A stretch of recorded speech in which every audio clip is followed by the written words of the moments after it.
হরে কৃষ্ণ, সকলকে দণ্ডবাদ প্রণাম। তো আসুন শ্রী গুরুদেবের কৃপায় আমরা কৃষ্ণ কথায় আসব। তো আজ আলোচনা হবে ভাগবতের একটা বিষয় নিয়ে, একটা শ্লোক। তো ভাগবতের প্রথম স্কন্ধের 2য় অধ্যায় এবং 12 নম্বর শ্লোক। প্রকৃতপক্ষে ভাগবত এবং গীতায় যে সমস্ত কথাগুলো বা শ্লোকগুলো আছে, সেগুলো আমরা দেখতে পাই যে অনেক চরিত্র আছে, তারা এই কথাগুলো বলছেন। কোনো কথা ব্রহ্মাজি বলছেন, কোনো কথা শিবজি বলছেন, কোনো কথা পার্বতীজি বলছেন, তো কোনো কথা বিভিন্ন চরিত্র বলছেন। কিন্তু প্রকৃতপক্ষে শাস্ত্র যেহেতু ভগবান থেকে এসেছেন, তাই শাস্ত্রের প্রত্যেকটা কথাই স্বয়ং ভগবানেরই মুখনিসৃত বাণী। আমরা দেখতে পাই ধ্রুব চরিত্রে, যেখানে ধ্রুব কঠোর তপস্যা করে ভগবানের দর্শন পেয়েছিলেন। যখন ভগবানের দর্শন পান, ধ্রুব মহারাজ চাইছেন যে সেই কৃষ্ণের বা চতুর্ভুজ নারায়ণের স্তব করি, তার প্রশংসা করতে ইচ্ছা করছে। এখানটা ভালো করে শুনবে, প্রশংসা করতে ইচ্ছা করছে যে প্রভু এত সুন্দর, এত গুণময়, রূপবান, তার প্রশংসা করতে ইচ্ছা করছে, কিন্তু একটা শব্দ উচ্চারণ করতে পারছিলেন না। তখন ভগবান তার দিব্য শঙ্খ বা দিব্য যে হাতের স্পর্শ ধ্রুবর মাথায় প্রদান করলেন। ধ্রুব হড়হড় করে ভগবানের স্তব করে ফেললেন। কে বললেন? ভগবানের স্তব করার ক্ষমতা আমাদের মতো তুচ্ছ জীবের নেই, কারণ ভগবানের স্তব অপ্রাকৃত। ধ্রুব মহারাজ বলতে চাইলেন, তাই ভগবান তার মুখ দিয়ে বলিয়ে দিলেন। অর্থাৎ আমি এটা বোঝাতে চাইছি যে শাস্ত্রের, গীতা বলুন, ভাগবত বলুন, বিভিন্ন চরিত্রের মুখ দিয়ে সেই শ্লোক বা শব্দগুলো উচ্চারিত হলেও প্রত্যেকটা কথাই কিন্তু ভগবান শ্রীকৃষ্ণেরই মুখনিসৃত বাণী। ভগবান কারো না কারো মধ্য দিয়ে বলছেন। অনেক সময় আমরা বলি না যে এই জানিস আমার এই সমস্যাটি একটু বলে দে না। সমস্যাটা আমার, কি বলি, ওর মুখ দিয়ে বলানোর চেষ্টা করি, একটু বলে দিত, আমি বলতে পারছি না, কেমন লাগছে। ভগবান কি নিজের প্রশংসা নিজের মুখ দিয়ে করবেন? অথচ সেই প্রশংসাগুলো না জানলেও জীব জানতে পারবে না ভগবান কতটা মঙ্গলময়, ভগবান কতটা কৃপালু, ভগবান কতটা করুণানিধি, জীব জানতে পারবে না। অথচ ভগবান নিজের মুখে নিজের প্রশংসা করতে পারছেন না। তাহলে কি করছেন? তার ভক্তের মুখ দিয়ে একটু বলে দাও না। আমরা যেমন বলি আমার এই সমস্যা একটু বলে দাও, ঠিক সেই রকম ভগবানও বলছেন জীবকে বলে দাও, কারণ আমি পরম মঙ্গলময়, সেটা আমি নিজের মুখে বলতে পারছি না, লজ্জা করছে, তাই ভক্ত বলে দাও। এখানে আমরা সেটাই আলোচনা করব যে সৌনকাদি ঋষিগণ সুত গোস্বামীর কাছ থেকে ভাগবত শ্রবণ করছেন, কিন্তু প্রকৃতপক্ষে সব কথাই ভগবান শ্রীকৃষ্ণেরই মুখনিসৃত বাণী। কি বলছেন এখানে? প্রথম স্কন্ধের 2য় অধ্যায়ের 12 নম্বর শ্লোক। কি বলছেন? তৎশ্রদ্ধধানা মুনয় জ্ঞান বৈরাগ্য যুক্তয়া পশ্যন্তাত্মনি চাত্মানম ভক্তা শ্রুত গৃহীতয়া। এর অর্থ কি বলছেন? এর বাংলা অর্থ হচ্ছে, শ্রদ্ধাবান মুনিগণ শাস্ত্র শ্রবণের মাধ্যমে জ্ঞান ও বৈরাগ্য যুক্ত হয়ে ভক্তির মাধ্যমে নিজের মধ্যে পরমাত্মাকে দর্শন করেন। কারা? শ্রদ্ধাবান মুনিগণ। কিভাবে? শাস্ত্রকে হাতিয়ার করে কি প্রাপ্ত হয়? জ্ঞান ও বৈরাগ্যের মাধ্যমে ভক্তি প্রাপ্ত হয়। সেই ভক্তির মাধ্যমে নিজের মধ্যে পরমাত্মা রূপে ভগবান শ্রীকৃষ্ণকে দর্শন করতে পারেন। যেই দর্শনটাই হচ্ছে জীবের শ্রেষ্ঠ দর্শন। আমরা এই দু চোখ দিয়ে অনেক কিছু দর্শন করি, এগুলো প্রকৃত দর্শন নয়। প্রকৃত দর্শন হচ্ছে ভগবান শ্রীকৃষ্ণকে নিজের মধ্যে এবং সর্বভূতে সমস্ত জীবের মধ্যে দর্শন করতে শেখা। এটাই হচ্ছে জীবের প্রকৃত দর্শন। কি বলছেন আমরা একটু আলোচনা করার চেষ্টা করব, এবং শ্রী গুরুদেব যেন আমাদেরকে কৃপা করেন প্রত্যেককে। তাই তার শ্রীচরণ কমলেও আমরা প্রণতি নিবেদন করব। জয় গুরুদেব। তো এটা খুব বোঝার বিষয় যে শ্রদ্ধাবান মুনিগণ সেই পরম তত্ত্বকে জানতে হলে কিছু স্টেপ বা ধাপ আছে। প্রথমটাই হচ্ছে শ্রদ্ধা। যার প্রতি শ্রদ্ধা নাই তার সম্পর্কে আমি কিছু জানতে পারি না। ভগবান শ্রীকৃষ্ণ পরম তত্ত্ব, তাকে জানতে হলে সবার প্রথমে শ্রদ্ধার প্রয়োজন। তাকে প্রণিপাত করো, তাকে শ্রদ্ধা করো, এই শ্রদ্ধার প্রয়োজন। শ্রদ্ধা বিনা কৃষ্ণকে জানা যায় না। তার প্রমাণ বর্তমান সমাজ। যারা শিক্ষা দীক্ষায় পাণ্ডিত্য অর্জন করেছে কিন্তু পরম তত্ত্বকে জানে না। মৃত্যুর পরেও একটা জীবন আছে, সেই জীবনটাকে জানে না। নিজেকেই চেনে না। এটা কি? শ্রদ্ধার অভাব। তাই পরম তত্ত্বকে জানতে হলে, নিজেকে জানতে হলে সবার প্রথমে ভগবৎ চরণে শ্রদ্ধার প্রয়োজন। তাহলে আমরা প্রত্যেকেই শ্রদ্ধা কামনা করব তো? করব তো? আমরা যাতে সেই ভগবৎ চরণে শ্রদ্ধা অর্জন করতে পারি সেই কামনা আমরা করব। সেই শ্রদ্ধাবান মুনিগণ, মুনি কাদের বলে? মুনি বড় বড় দাড়ি থাকবে, জটা থাকবে, তাই তো? তাদেরকে মুনি বলে। সত্যি কি তাই? মুনির বর্ণটাই না। মুনি মানে যিনি মনন করেন,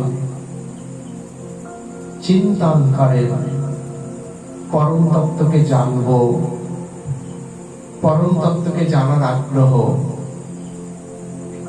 সেই চিন্তন মনে পরম তত্ত্ব সম্পর্কে চিন্তন করেন যিনি, তিনি হলেন মুনি। অর্থাৎ নিজের হৃদয়ের মধ্যে যিনি মনন করেন পরম তত্ত্ব সম্পর্কে, তিনি হলেন মুনি। মুনি হওয়ার জন্য বড় বড় জটা বা দাড়ি গোঁফ রাখার প্রয়োজন হয় না।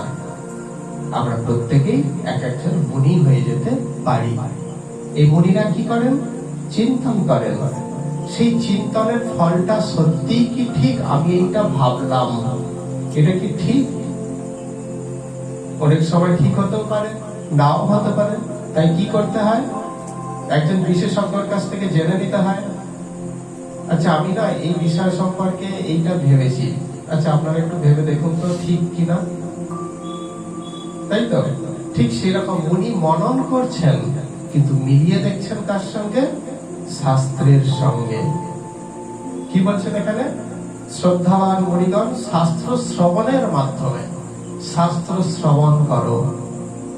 আমাদের নববিধা ভক্তির মধ্যে শ্রবণ হচ্ছে প্রথম। শ্রবণম কীর্তনম বিষ্ণু স্মরণম পাদ সেবনম অর্চনম বন্দনম দাস্যম সক্ষম আত্মনিবেদনম। নববিধা ভক্তির প্রথমেই কি হচ্ছে? শ্রবণ করো। না শ্রবণ করলে তুমি জানতে পারবে না কাকে ভক্তি করবে। আমি যদি শ্রবণের মাধ্যমে জানতেই পারলাম না যে শ্রদ্ধাটা কোথায় নিবেদন করা উচিত, তাহলে কোথায় আমরা শ্রদ্ধা নিবেদন করব? তাই সবার প্রথম শ্রবণ করো। সেই মুনিগণ কি করেন? শাস্ত্র শ্রবণ করেন। সেই শাস্ত্র শ্রবণের মাধ্যমে কি হয়? আমাদের চেতনায় জ্ঞান আর বৈরাগ্যের উদয় হয়। আমাদের যে ধাপ, সেগুলো বোঝা যাচ্ছে যে ধাপটা, অর্থাৎ প্রথমে শ্রদ্ধাবান হও, শ্রদ্ধার পর কি আসছে? মনন করো পরম তত্ত্ব সম্পর্কে, সেইটা শাস্ত্রের সঙ্গে শাস্ত্র শ্রবণের মাধ্যমে মিলিয়ে নাও। তাহলে শাস্ত্র শ্রবণ আমাদের পক্ষে কতটা গুরুত্বপূর্ণ বোঝা যাচ্ছে। তাহলে শাস্ত্র শ্রবণ করো। শ্রবণ করার ফল একটা আছে, আপনি যাই করো, এই আপনি যাই করেন না কেন, একটা তার ফল আছে, আছে তো? তাহলে শাস্ত্র শ্রবণের ফলটা কি? আপনি জ্ঞান প্রাপ্ত হবেন। কি জ্ঞান? পৃথিবীর দীর্ঘতম নদী কোনটা, তারপরে ওই পৃথিবী চাঁদের থেকে কত গুণ বড়, এই জ্ঞান না, দিব্য জ্ঞান, যেটা এই জগতের কোনো জ্ঞান নয়। এই পৃথিবীর দীর্ঘতম নদী কোনটা, বৃহত্তম নদী কোনটা, এইগুলো আমাদের মৃত্যুর পরেই শেষ। কিন্তু এই যে দিব্য জ্ঞান আমার সঙ্গী হয়ে আমাকে চিৎ জগতে পৌঁছে দেবে, তাহলে এটাই হচ্ছে প্রকৃত জ্ঞান। সেই জ্ঞান তুমি প্রাপ্ত হবে যখন সৎসঙ্গে তুমি সাধু মুখে বা কৃষ্ণ ভক্তের মুখে যখন তুমি সেই শাস্ত্র কথা শ্রবণ করবে, তোমার হৃদয়ের মধ্যে জ্ঞান জাগরিত হবে। আর কি হবে? বৈরাগ্য। বৈরাগ্য মানে ত্যাগ। ত্যাগ মানে সবকিছু ত্যাগ নয়। কি ত্যাগ? কুটিনাটি, অর্থাৎ যা কিছু খারাপ, যা কিছু মন্দ, সেইগুলো ত্যাগ করার ইচ্ছা হৃদয়ে জাগরিত হবে। বোঝা গেল? জাগরিত হবে। আর যখনই জীবের হৃদয়ে জ্ঞান আর বৈরাগ্য জন্মলাভ করে, তখন তার হৃদয়টা নির্মল হয়ে যায়, অর্থাৎ বিকশিত হয়ে যায়। পদ্ম বিকশিত হলে কে উড়ে আসে? ভ্রমর উড়ে আসে। হৃদয় যখন বিকশিত হয় জ্ঞান আর বৈরাগ্যের আলোকে, পদ্ম আপনা থেকে বিকশিত হতে পারে না, সূর্যের আলো তার মধ্যে পড়ে, সেই সূর্যের আলো থেকে সে বিকশিত হয়। ঠিক আমাদের চেতনাটাকেও যদি আমরা পদ্ম রূপে ধরি, তাহলে সূর্যের আলোয় যেমন পদ্ম বিকশিত হয়, আর জ্ঞান আর বৈরাগ্যের আলোতে তেমন আমাদের চেতনা বিকশিত হয়। যখনই আমাদের চেতনা বিকশিত হবে পদ্মের মতো, কে উড়ে আসবে?